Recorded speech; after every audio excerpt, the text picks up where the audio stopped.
இயக்குனர் சேரன் இயக்கத்தில் உருவான் ஆட்டோகிராஃப் திரைப்படம் வெளிவந்து 21 ஆண்டுகள் கழித்து மீண்டும் விரைவில் திரைக்கு வர இருக்கு.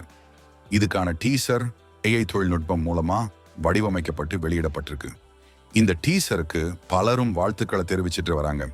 இதுக்கு இயக்குனர் சேரன் அவர்கள் AI தொழில்நுட்பம் மூலமா உருவான டீசரை பார்த்தும் பாராட்டியும் பகிர்ந்தும் பரவசப்படுத்திய அனைவருக்கும் நன்றின்னு ஒரு பதிவை போட்டிருக்கிறாரு. ஒவ்வொரு மனிதர்களுடைய வாழ்க்கையிலும் ஒவ்வொரு காலகட்டத்திலும் ஏற்பட்டிருக்கிற மாற்றங்களை இந்த படம் மூலமா மிகவும் தத்ரூபமாக நம்ம கண்முன்னே கொண்டு வந்திருந்தார் இயக்குனர் சேரன். இந்த ஆட்டோகிராஃப் திரைப்படம் மறுபடியும் திரைக்கு வர இருக்கிறது. 90s கிட்ஸுக்கு நிச்சயம் சந்தோஷத்தை கொடுக்கும் என்றதை எதிர்பார்க்கலாம்.